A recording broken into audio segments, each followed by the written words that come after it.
Bismillahirrahmanirrahim. Assalamualaikum warahmatullahi wabarakatuh. Bagaimana kabar kalian semua anak-anakku yang dirahmati oleh Allah? Bu Fauzia berharap kalian semua dalam keadaan sehat walafiat.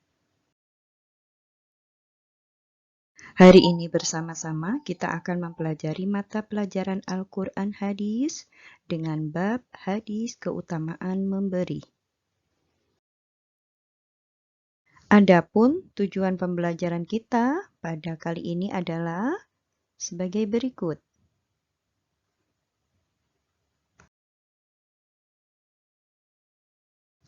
Di awal pembelajaran, coba kalian simak kedua gambar tersebut. Siapakah di antara kalian yang rumahnya pernah didatangi peminta-minta? Atau kalian pernah memberikan sesuatu kepada teman kalian? Coba ceritakan perasaan kalian ketika memberikan sesuatu kepada peminta-minta atau kepada teman tersebut. Ketika kita memberi sesuatu, tentu posisi tangan kita berbeda dengan ketika kalian menerima sesuatu. Pernahkah hal tersebut terpikirkan oleh kalian? Nah, pada materi kali ini kita akan mempelajari hadis tentang keutamaan memberi.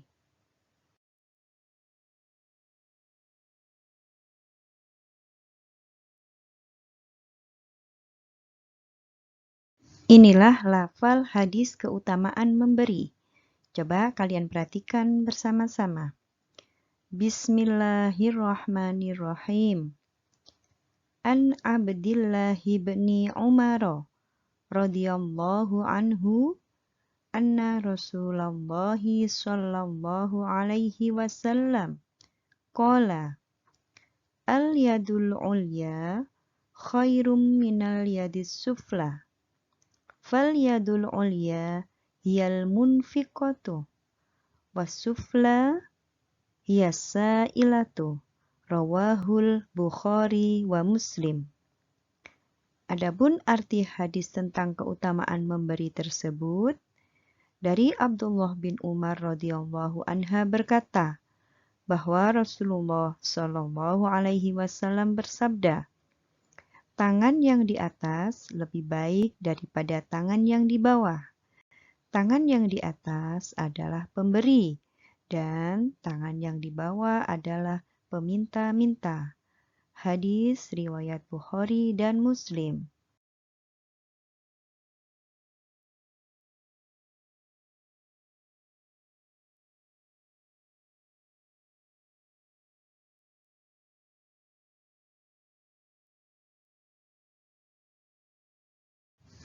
Kandungan hadis keutamaan memberi.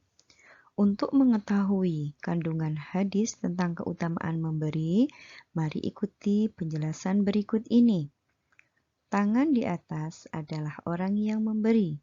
Kita diminta untuk menjadi orang yang dermawan. Supaya menjadi orang yang dermawan, maka kita harus mempunyai sesuatu yang dapat kita berikan kepada orang lain. Sedangkan tangan yang di bawah adalah orang yang meminta atau pengemis. Meminta atau pengemis adalah perbuatan yang harus kita hindari. Kita diminta untuk berbuat baik kepada sesama. Berbuat baik itu termasuk sedekah. Bersedekah merupakan akhlak yang terpuji. Kita harus tebarkan kebaikan kepada sesama. Kebaikan akan membawa ketentraman dan kedamaian. Permusuhan dan perpecahan akan terhindarkan dengan adanya persatuan. Rasulullah Shallallahu alaihi wasallam bersabda, An Hudzaifah radhiyallahu anhu anin Nabiyyi sallallahu alaihi wasallam qala kullu ma'rufin shadaqah. Rawahu Muslim. Artinya, dari Hudzaifah radhiyallahu anha dari Nabi Shallallahu alaihi wasallam bersabda, setiap kebaikan adalah sedekah. Hadis riwayat Bukhari Muslim. Dengan bersedekah, secara matematika harta kita akan berkurang. Justru harta yang disedekahkan akan diganti oleh Allah Subhanahu wa Ta'ala. Bersedekah harus dengan hati yang ikhlas, tanpa mengharapkan imbalan dari orang yang kita beri. Bersedekah tidak boleh disertai dengan caci maki. Kita hanya boleh mengharap ridho dari Allah Subhanahu wa Ta'ala saja. Firman Allah dalam surat Saba ayat 39. Bismillahirrahmanirrahim. Qul inna rabbi yabsutur rizqa liman yasha'u min ibadihi wa yaqdiru lah wa ma anfaqtum min syai'in fahuwa yukhlifuh wa huwa khairur raziqin. Artinya, katakanlah, sungguh Tuhanku melapangkan rizki dan membatasinya bagi siapa yang Dia kehendaki di antara hamba-hambanya. Dan apa saja yang kamu infakkan, Allah akan menggantinya. Dan Dialah Allah, pemberi rizki yang terbaik. Dalam bersedekah, kita tidak boleh pilih kasih. Sekalipun sedekah itu jatuh kepada orang yang tidak berhak menerimanya. Orang yang menerima sedekah dengan senang hati akan mendoakannya. Dan para malaikat juga ikut mendoakan orang yang bersedekah supaya mendapatkan ganti. Rasulullah Shallallahu Alaihi Wasallam bersabda, An Abi Hurairah radhiyallahu anhu qala Rasulullah Shallallahu Alaihi Wasallam, Ma min yaumin yusbihul ibadu fih illa malakaini yanzilani fayaqulu ahadahuma Allahumma a'ti munfiqan khalafan wa yaqulul akhir Allahumma a'ti mumsikan talafan. Rawahul Bukhari wa Muslim. Artinya, dari Abu Hurairah radhiyallahu anha berkata, Rasulullah Shallallahu alaihi wasallam bersabda, tiada hari selama ada manusia kecuali turun dua malaikat. Yang satu berdoa, Ya Allah, berikanlah pengganti kepada orang yang berinfak. Sedangkan malaikat yang satunya lagi berdoa, Ya Allah, berikanlah kehancuran pada orang yang enggan berinfak. Hadis riwayat Bukhari dan Muslim. Rezeki yang kita terima merupakan pemberian dari Allah, maka kita tidak boleh kikir terhadapnya. Firman Allah dalam surat Ali Imran ayat 180. Bismillahirrahmanirrahim. وَلَا يَحْسَبَنَّ الَّذِينَ يَبْخَلُونَ بِمَا آتَاهُمُ اللَّهُ مِنْ فَضْلِهِ وَهُوَ خَيْرٌ لَهُمْ بَلْ هُوَ شَرٌّ لَهُمْ سَيُطَوَّفُونَ مَا بَخِلُوا بِهِ يَوْمَ الْقِيَامَةِ. Artinya, sekali-kali janganlah orang-orang yang bakhil dengan harta yang Allah berikan kepada mereka dari karunia-Nya menyangka bahwa kebakhilan itu baik bagi mereka.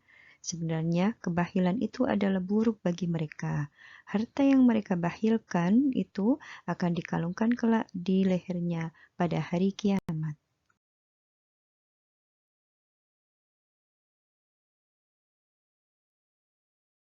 Dan harta yang dimiliki harus dibelanjakan di jalan Allah.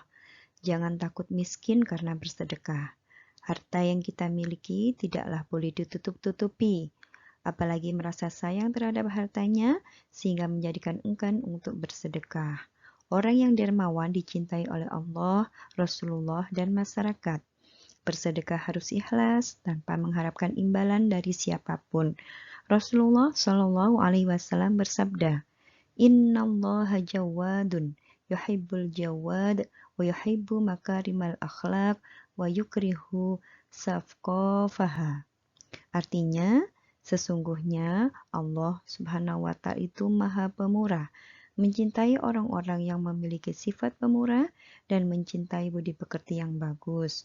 Allah Subhanahu wa Ta'ala membenci kepada orang yang berbudi pekerti yang buruk. Di antara hikmah hadis keutamaan memberi, yang pertama, kita diperintahkan menjadi orang yang dermawan kepada siapapun.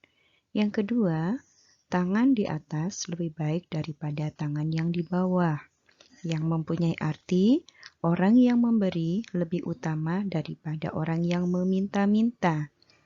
Yang ketiga, kita dianjurkan untuk menjadi orang yang rajin bekerja, tidak boleh bermalasan yang menyebabkan menjadi peminta-minta. Keempat, kita memberi hanya mengharap dari ridho Allah Subhanahu wa Ta'ala. Yang kelima, memberi tidak boleh pilih kasih. Demikian materi kita tentang hadis keutamaan memberi. Mudah-mudahan bermanfaat bagi kita semuanya. Ihdinas siratal mustaqim. Wassalamualaikum warahmatullahi wabarakatuh. Sukses selalu buat kalian semuanya.